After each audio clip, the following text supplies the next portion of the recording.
In this next session, our Innovation Exchange Keynote, Manulife's Global Director of ESG, Brooke Tucker-Reid, is going to talk to us about how AI can be used to create a more sustainable future by advancing diversity, equality and inclusion in products and services, as well as managing climate-related risk. Brooke, it's a pleasure to have you here with us today and to see you up on our stage. How are you? I'm great, thanks, Alex. How are you? And I'm doing very well indeed. Yeah, not too bad. Can't complain. Tell us, where are you dialing in from today? I'm located at home in Toronto. Fantastic. Well, it's great to have you here with us. And I understand you're going to be bringing up some slides very shortly as part of a presentation for us, which is exciting. But perhaps first, if you just want to introduce yourself to our wonderful audience and tell us a bit about yourself and your background and a flavour of what we can expect in your presentation. Sure, I'd be happy to, Alex. Hello, everyone, and thanks for having me today. I joined Manulife about 9 years ago, largely supporting on the communications side, supporting much of the company's impact-related efforts on philanthropy and sponsorships, innovation, industry-leading benefits, that type of thing.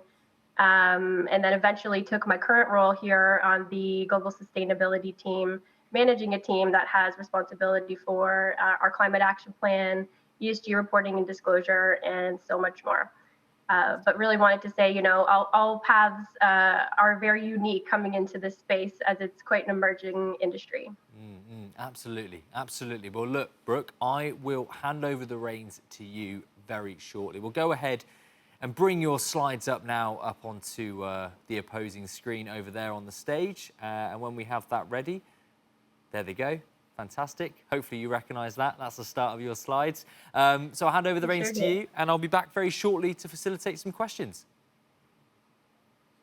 Perfect. Sounds great, Alex. Thank you. So if we could go to the next slide.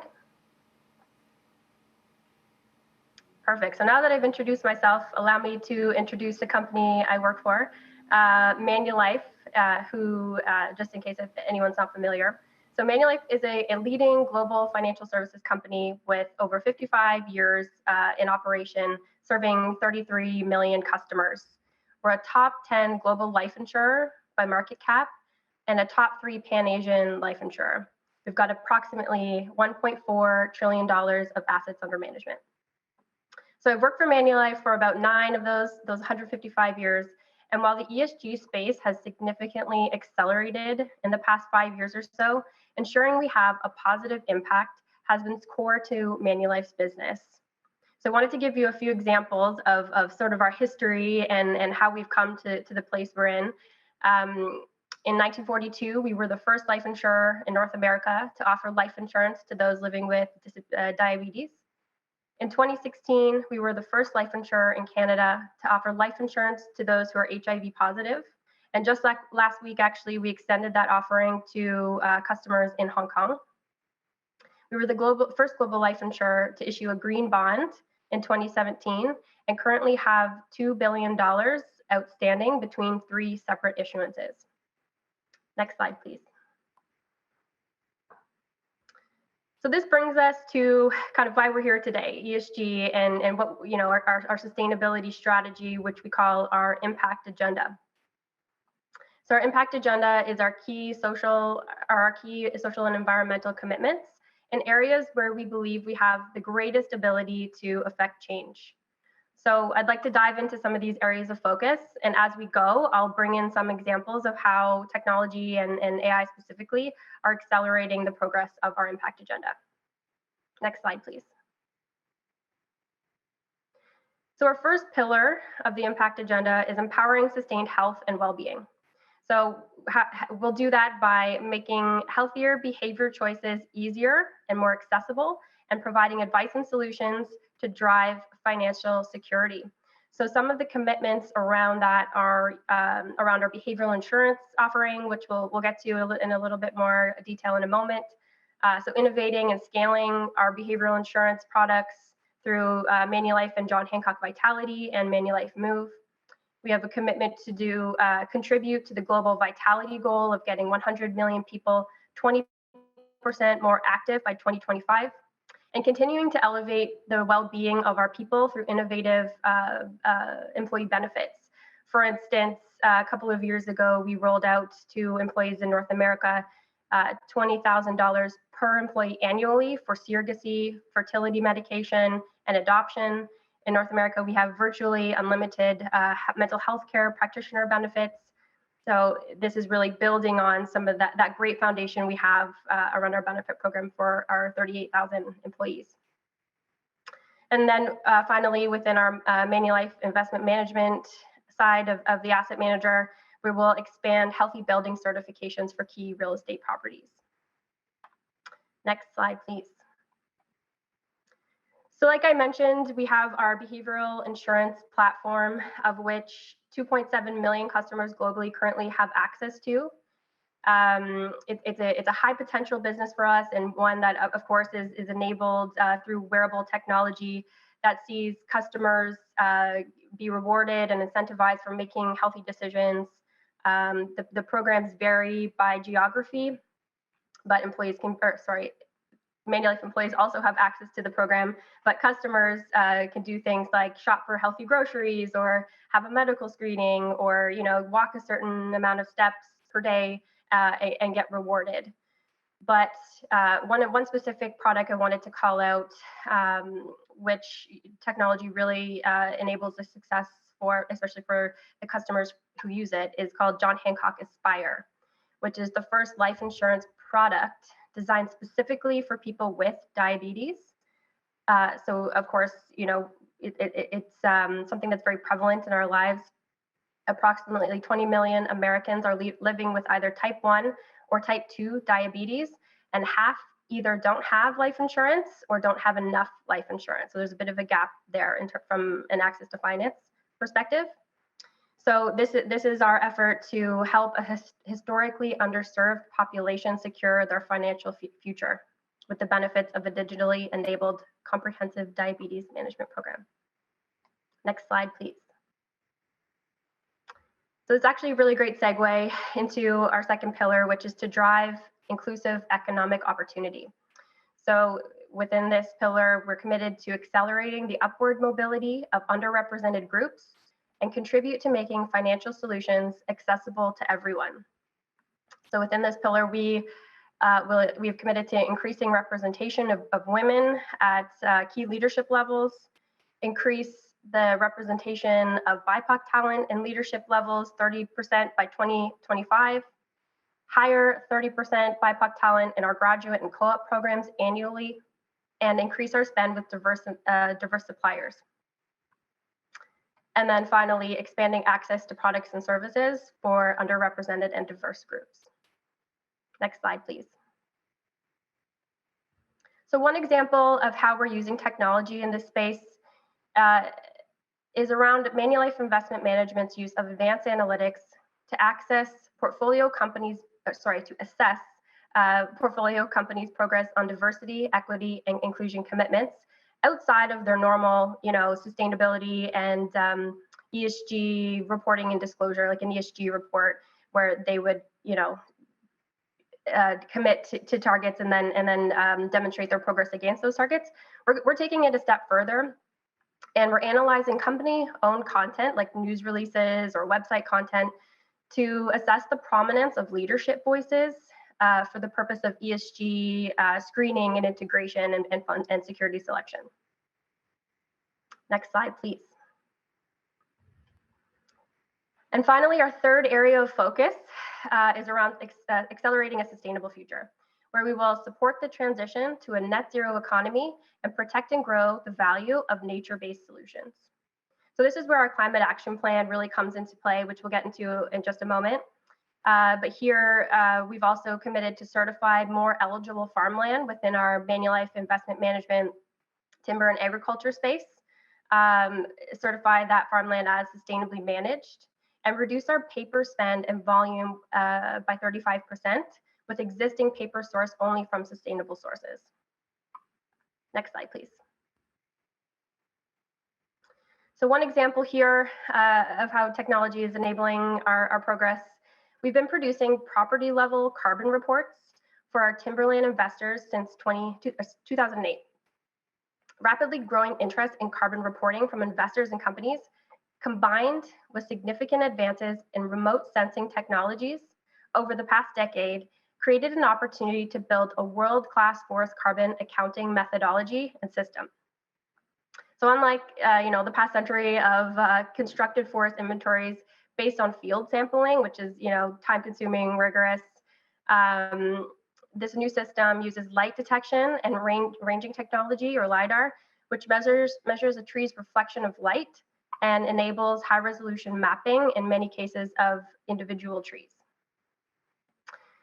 So from this LiDAR forest inventory technology, carbon calculations can be performed directly and then seamlessly fed into client and property level reports that support third-party verification, which are becoming ever more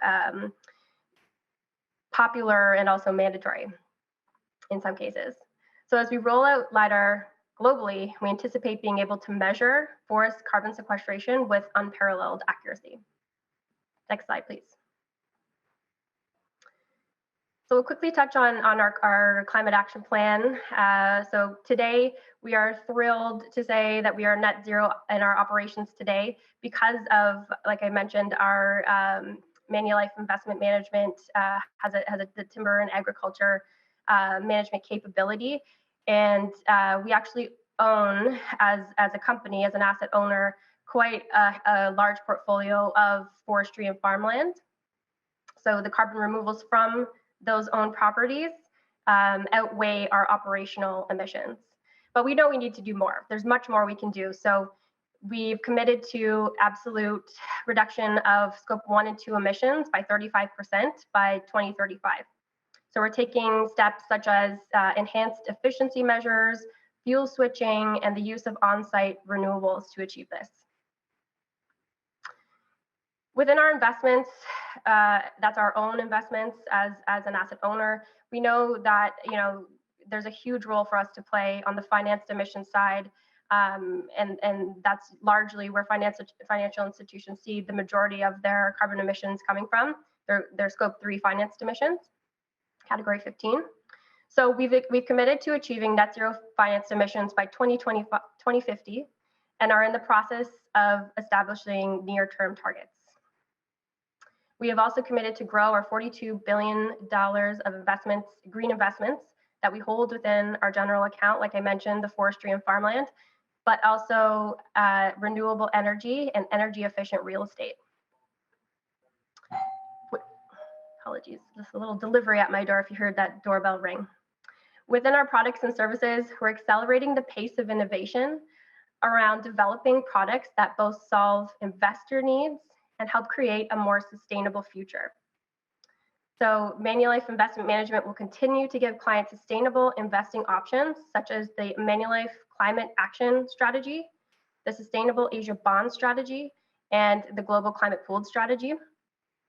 And we'll continue from an institutional asset or institutional client perspective, we will continue to accelerate the development of investment strategies for those who are interested in nature-based solutions that capture even more carbon per dollar invested.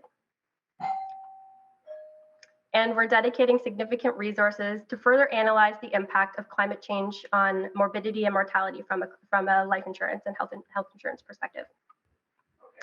So one example of how technology is supporting this strategy is driven by Manulife Investment Management's advanced analytics team, who use machine learning models to determine whether greenhouse gas emissions impact corporate bond spreads.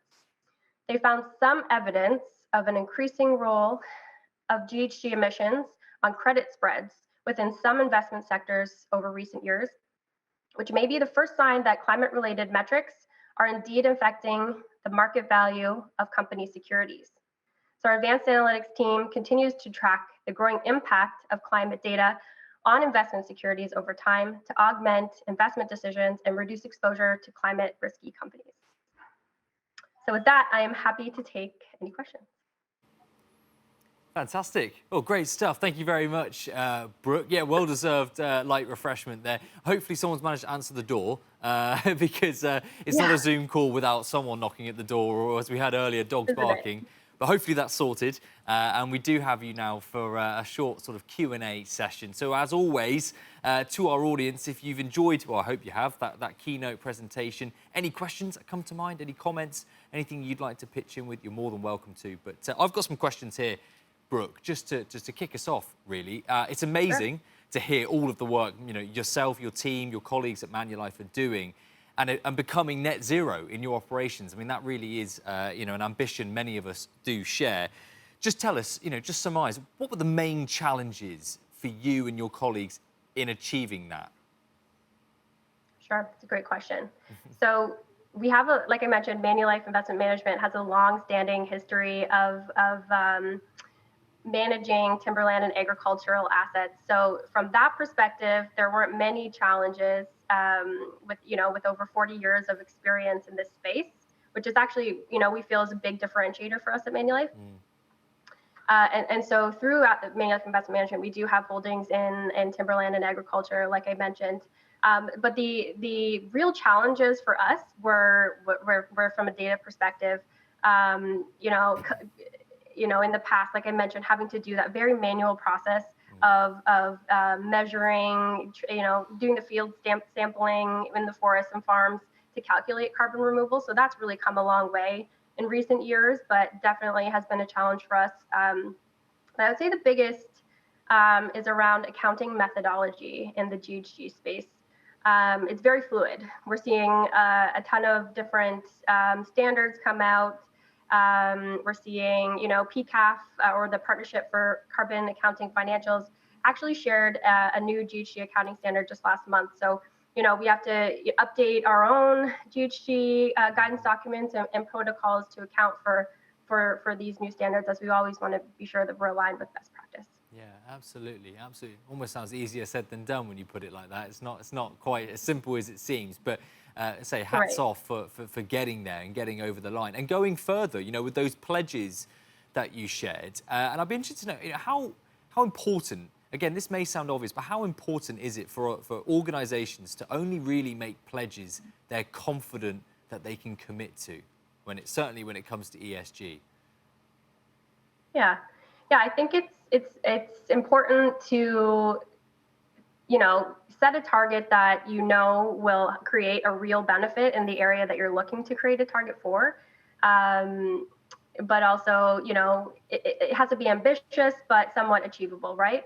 So, and accountability is key to that. So, through sustainability reporting, that's where you'll get to see a company track their progress. I can give you an example of our own, within our own reporting. We set a target, like I mentioned, to increase the representation of BIPOC talent at the director level by 30% by 2025. And so far, we've achieved 17% of that target. So we know we have a lot more work to do, but it's just one way of how we're showing transparency and accountability toward meeting that target. And accountability is so important to us at Manulife that we embedded within our executive compensation goals related to not only diversity, equity, and inclusion, but also climate action, employee engagement, and also leadership accountability. So, setting ambitious targets, but also staying accountable to those targets and showing progress, I think all go hand in hand. Yeah, absolutely. And we've heard already a lot in the summit, and I'm sure our audience attending other events will have engaged in conversations around this shift to sustainability. It's front and center for so many different companies, industries, and sectors. But in your opinion, who is driving that shift? Is this business leaders looking at this saying, we want to be more sustainable as a business? What role are customers playing in that? Yes, it's a great question. We're seeing that customers, there's a much higher increased demand for investment management strategies, whether it's on the retail investor side, and we've introduced some of the strategies that I mentioned, but also on the institutional investor side, where we're introducing natural climate solutions to help institutional investors meet their own climate goals. But we're also seeing, employees and potential employees. They want to connect and be employed or work for a company who has a purpose and is driving real meaningful change in society. So so definitely employees, absolutely customers, and you see more instances of activist investors more and more every day. So it's really coming at us from all directions, and we're happy to go along and collaborate with industry partners, to contribute to especially the UN SDGs, which require real collective action. Yeah, absolutely. And just how do you ensure sort of company-wide buy-in then at Manulife? I'm assuming you'll have remote workers potentially, and people who are now hybrid working. They're not in the office physically. Not that necessarily matters, but how do you ensure that everyone is kind of on board with your ESG, your strategy, and what you're trying to achieve with sustainability? Yeah, I think it comes from the top. So we have our CEO and president, Roy Gorey, sits on our executive sustainability council, who reports directly into the board of directors. And so right at the top that this is a critical space for Manulife, and one where we want to continue to drive progress and change. When we launched our impact agenda, the response from employees was overwhelmingly positive. How can I get involved? What can I do? Joining different, green teams, or what we call our sustainability hub, to see how they could, tangibly contribute to our climate action objectives, especially. But also from a skills-based volunteerism perspective, how could they get involved? So yeah, it hasn't been a challenge yet. The excitement and the freshness of the new strategy is there, and the visibility it gets with our executive leaders, especially as they tap into specific facets of ESG, right? So we have some leadership team members who are very focused on mental health, or others who are more focused on different aspects of diversity, equity, inclusion, or our chief sustainability officer who is very vocal on climate. So it's coming at them from all angles, and they're keen to get involved. Yeah, absolutely. Well, it's great to hear. And I know we now have a question from our audience. I believe it's Vanita, who we saw earlier in the summit. Fantastic to have her back up with us on the stage. Vanita, welcome back. How are you? Doing very well. Thank you, Alex. Fantastic. And thank you, Brooke. I must, first of all, congratulate you for the commitment that Manulife has made to climate change. As stakeholders in the society, I think we all appreciate large companies like that doing that, and the tremendous work you're doing. So my question is somewhat high level, because it is an evolving field, ESG, and even though in some format the concept has been there for several decades, ESG is center stage now across industries, right? So one of the challenges that we've noticed with a number of companies that they deal with is the intent versus the ability to create real impact, real measurable impact, right? And the other is somewhat related, especially when we look at ESG and the ability to measure the ESG scores, or a composite score or ranking of companies, the challenge of access to trustable data, right? And analytics models for compiling those ESG scores are so different because there isn't really any standardization right now. So how has Manulife been tackling these challenges? Can you share some perspective on that? Sure. Yeah, and I think this is where technology just plays such a massive role. Investors want accurate, timely data that they can trust. We're seeing regulators, want the same on behalf of investors, and the industry and Manulife too, went from a very manual data collection process to a more digitally enabled process, which, yes, is faster, it's more efficient, it's more accurate. There's a deeper analysis of that data. So those are things that are absolutely top of mind for us, especially as the SEC, OSFI here in Canada, the ISSB have all put out sustainability and climate proposed rules around sustainability and climate disclosures. So and part of that involves having to get your data verified, right? And so one of the challenges that we faced in the past is around, yes, when you go through that assurance process, there's a lot more findings when you rely on humans to put that greenhouse gas protocol together versus a digitally enabled platform. So I hope that answers your question, but that's one use case for sure. Sure. It does. Thank you. Appreciate it, Brooke. Hopefully, ahead, yeah, hopefully that answers the question. Anything else, Vanita, before we let you go, or are you happy there? No, I'm good. Thank you very much. Fantastic. No, thank you for coming up and taking part. But Brooke, we've talked obviously about what Manulife has achieved, and it's tremendous seeing it borne out in the stats and the commitments that you have.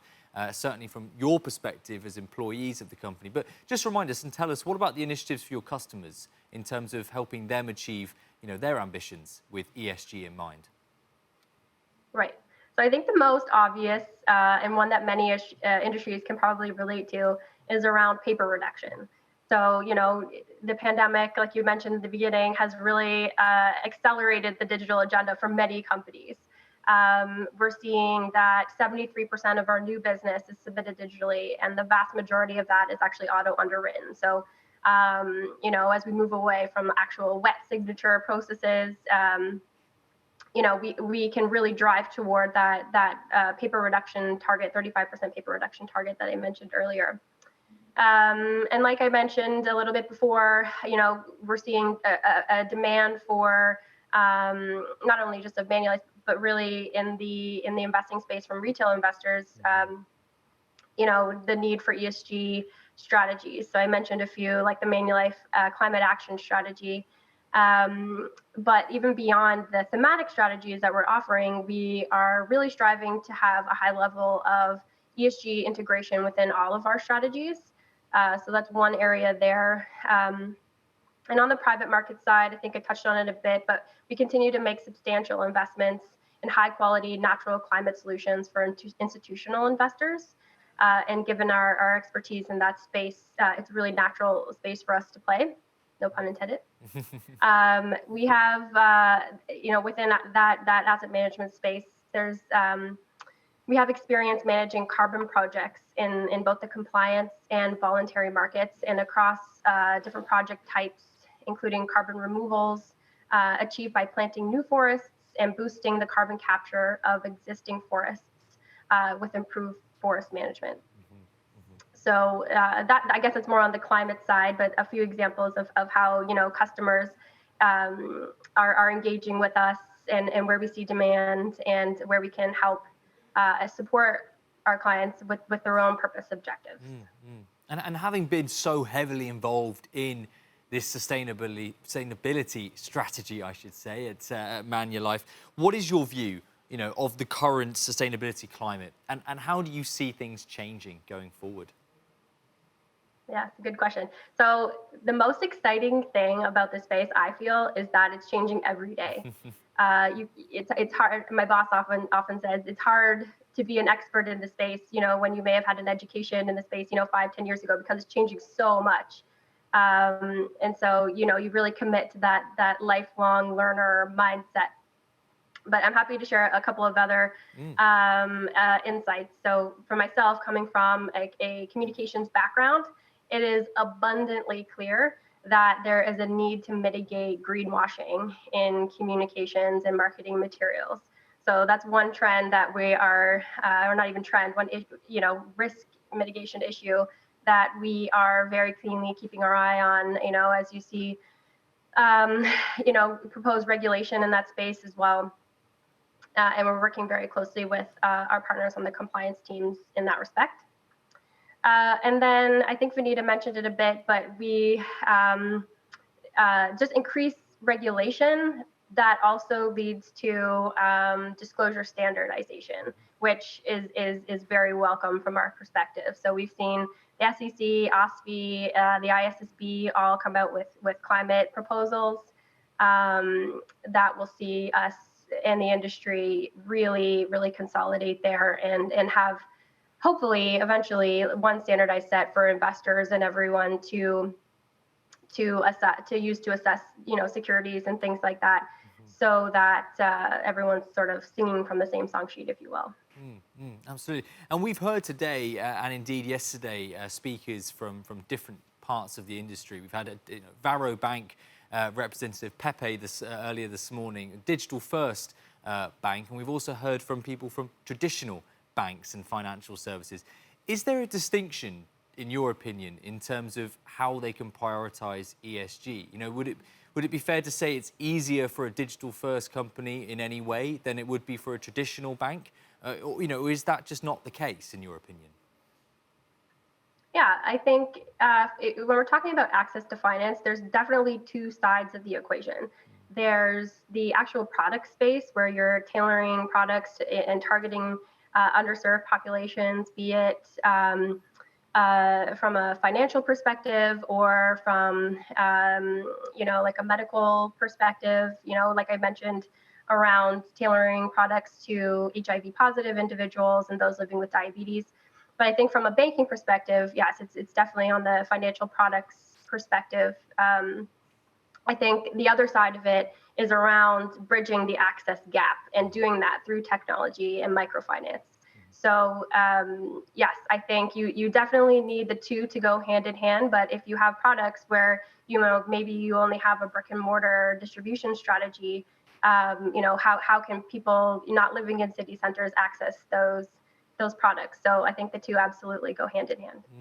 Absolutely, and I'd be interested to know as well what your thoughts are on fintech, companies and the rise of those, because we heard earlier about how they can help with digital transformation. In what ways do you think perhaps the collaboration and partnerships can help with ESG? Yeah, for sure. From a fintech perspective, we're seeing lots in the area of micro lending. One of our key partners in our impact agenda is Kiva, and they're doing lots of really great work in terms of micro lending with a really high repayment rate. I personally micro lend through Kiva. So that, yes, there's lots to do in that space that will drive positive social change. Yeah, absolutely. Well, look, before we leave this session, because I know we are very much approaching the time that we do have, what would be your final parting advice for our audience in terms of prioritizing ESG and achieving, as Manulife has done and proven it can be done? What's your sort of key takeaways for our audience? Sure. I would say be curious, ask questions. I know this audience is no stranger to that. Turn models upside down and rethink the way that solutions can be addressed. Because if we settle into the inertia of how things have always been done, especially when there's several pressing issues that need urgent and timely and massive amounts of attention. Be curious. Be curious. I love that. Thank you so much, Brooke, for your time today. Thoroughly enjoyed the session. I know our audience have as well, and I hope you've enjoyed being part of the summit. I have for sure. Thanks so much. Have a great day, everyone. Fantastic. You too. Lovely to see you.